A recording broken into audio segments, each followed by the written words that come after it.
Hello students, welcome to computer class.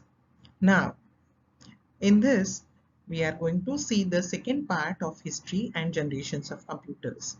First, we will revise few things whatever we have learned in the earlier video. Okay, now see, in the earlier video, we have seen what were the olden computers and what were the calculating devices and how it got developed. Okay, so in olden times, the computers were very huge. Then in the due course, in the development course, little bit the size is reduced and the reliability increased. See the second image, that is little bit improved computer compared to the olden computers. Then the third image where the screen is shown yellow, in that case it is compact machines, compact computers or desktop computers have introduced, and then you'll see the picture of modern computers here. Laptop and then stylus, using with stylus pen, touch screen computers are introduced. Now today's is the latest or modern computers. Okay, all this development we are going to see. Now early human counting tools, this we have learned, we will revise little bit.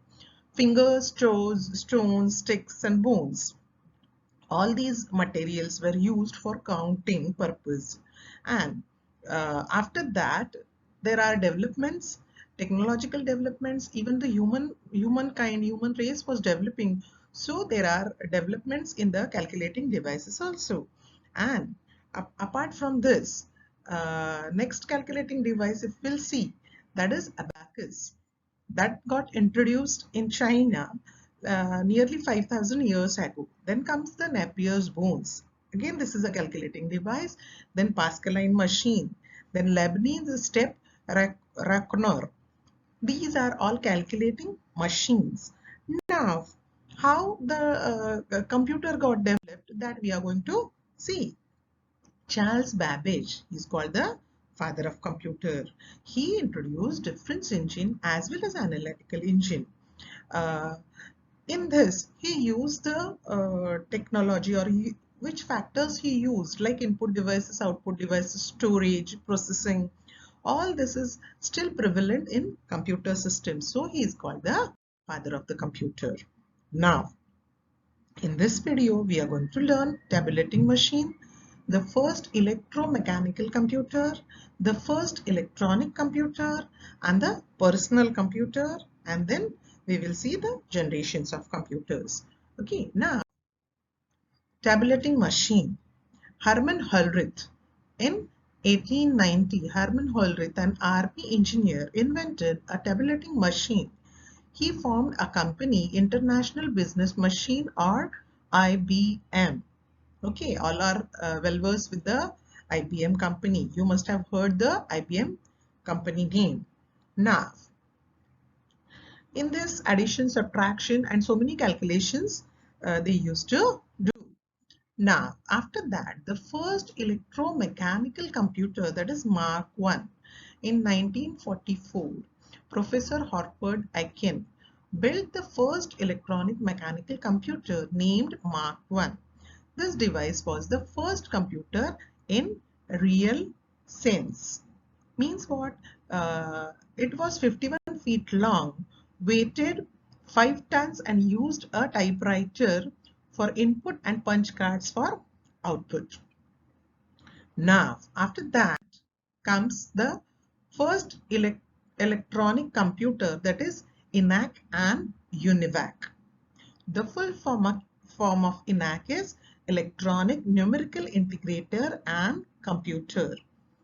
This was developed in 1940. It was operational in 1946 by John Mauchly and John Eckert, Presper Eckert.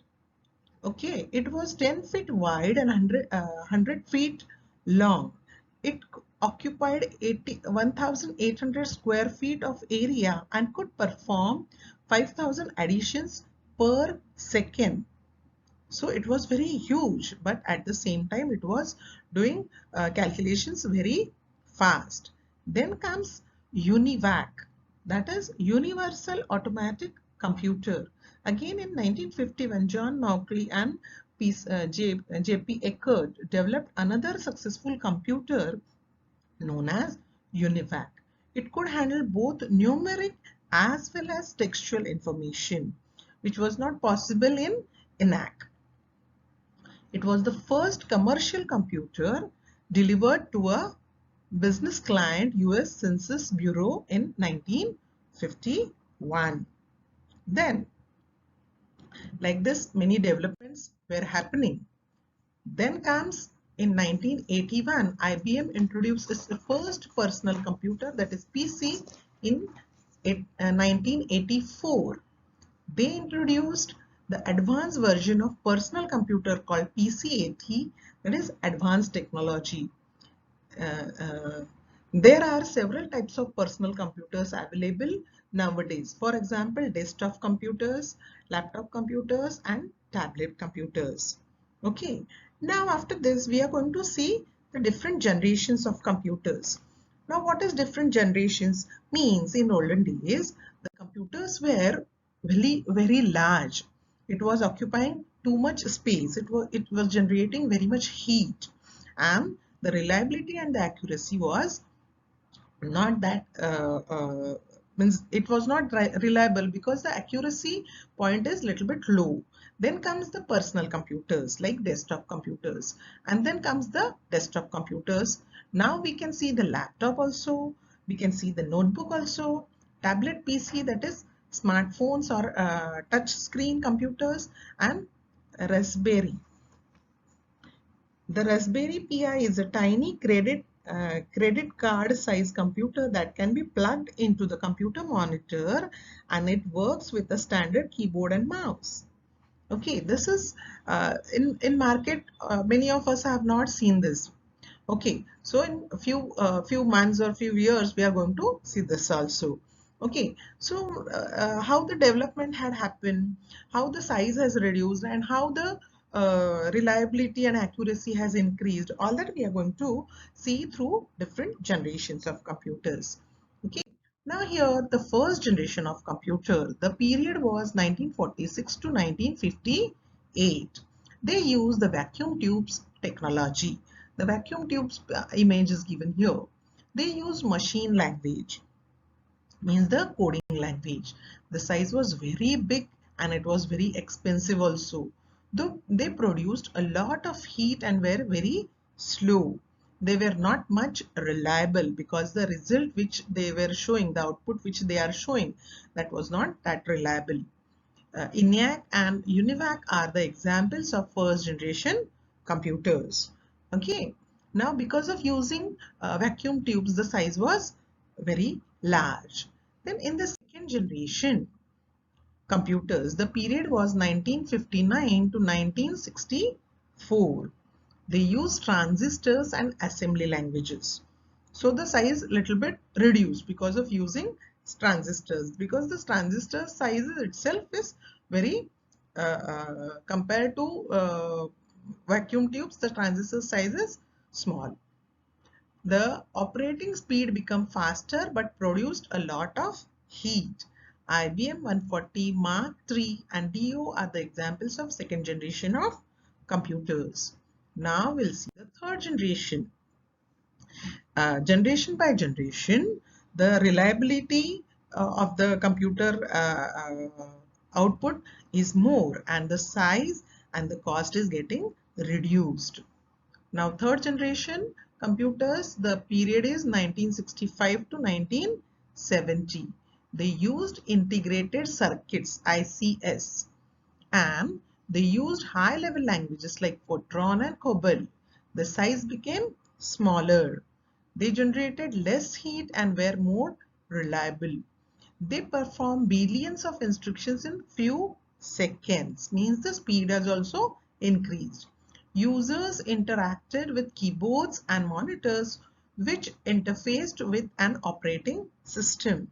As earlier, the punch cards were used for input as well as output devices, whereas in third generation, keyboards and monitors got introduced. Monitors for output device, keyboard for the input devices. IBM 360, ICL 00, CDC, etc. are the examples of third generation computers.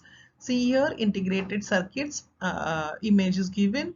On this circuit, the instructions, the data is getting stored. So the size is reduced by using integrated circuits. Now we'll see the fourth generation. Fourth generation computers, that is 1971 onwards. They use microprocessor. Microprocessor means it's a small chip which is used in the CPU as a processor. So again the size got reduced. They use high level languages like C, C++ and Java. They are accurate, reliable and very fast. Intel 4004, Macintosh, IBM 370, etc. are the examples of fourth generation computers. In 1981, IBM introduced its first personal computer, and in 1984, Apple introduced the Macintosh. Okay. Now, if you'll see generation by generation, there was a development in the software also as well as the hardware also. Because if you'll see, earlier machine languages, assembly languages were used in earlier generations, whereas in fourth generation C, C++ and Java, these languages, advanced languages were used. Here the size of the computer became very small as thousands of integrated circuits were built onto a single chip, and the chip size is very small. You can see here in the image. Now we'll see the fifth generation, that is the current generation, you can say it. Fifth generation computers, present and beyond. They use super large integrated chips. Okay, again the sizes become very small. That's why we can see the notebook computers or like smartphones, the technology is used, and the small computers. They will have artificial intelligence. They will be able to recognize images and graphs. They will be able to solve highly complex problems, including decision making. This is something different. They are intended to work with natural languages. Now, for this, I'll give the example of Siri. If you'll give any instruction, it will hear, or it will recognize whatever you are telling, and accordingly it will give the answer. Correct? Like this, some examples are there for the fifth generation computers. Now, in this, the main goal of fifth generation is to develop the computers that can respond to the natural languages and are capable of learning and taking their own decisions. For example, robo. Okay. So here artificial intelligence is used, machine intelligence is used, that is we are calling as artificial intelligence. Okay. Now in our school also we are introducing from 8th, 9th onwards for higher classes what is artificial intelligence and how to work in with the artificial intelligence. All that we are going to learn. Even you people are going to learn in the higher classes. Okay. Now with this we have come to an end of this chapter, but before ending we'll have the activity section. Here I'll try to help you to solve the activity which is there on page number 12. Okay, not 12, page number 14, I think it is there. Okay, just if you have books, just open it and try to solve it. Otherwise, if you don't have books, please write down on a foolscape paper or somewhere in the notebook. And whenever you'll get the books, whenever you'll have the books, copy the answers in that book. Now here, write the name of the of inventors and year of invention. Inventors and the year. Pascaline, Blaise Pascal, 1642. PCAT, IBM, 1981. Analytical Engine, Charles Babbage, 1833. Abacus, China, 5000 years ago. So all of you pay attention, look this properly and copy down this. I'm just waiting for 2 minutes. In this chapter, we have learned so many things. So whenever you will go through the video, try to learn the things, try to get the knowledge of this, read the chapter accordingly and try to understand it properly. Now the next exercise, they complete the following table. Now here, see, generations, complete the following table. In this, generations has given period, technology and examples you have to mention. First generation, 1946 to 1958.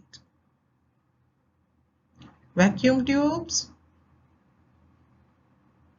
Examples, ENIAC and UNIVAC. Second generation, 1959 to 1964. Technology used, transistors. Examples, IBM 140, Mark III and Leo.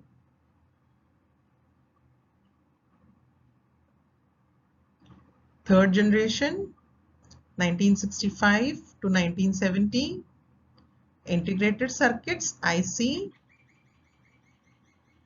IBM 360, ICL 1900 and CDC.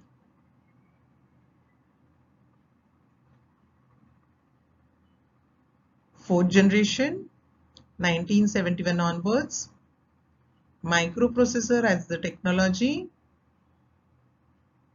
Example, Intel 4004, Macintosh, IBM 370. Fifth generation, present and beyond. Technology used, super large scale integrated chips. And examples, Robo.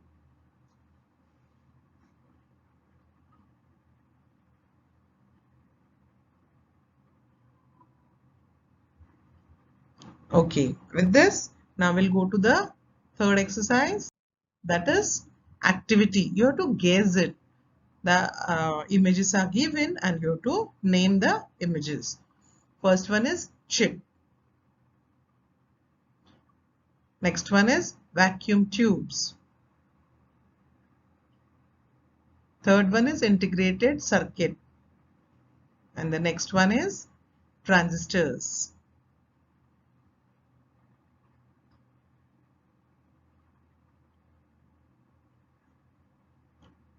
With this, we have come to an end of this chapter. We have solved the activity also, means the activity section also. We have tried to solve this.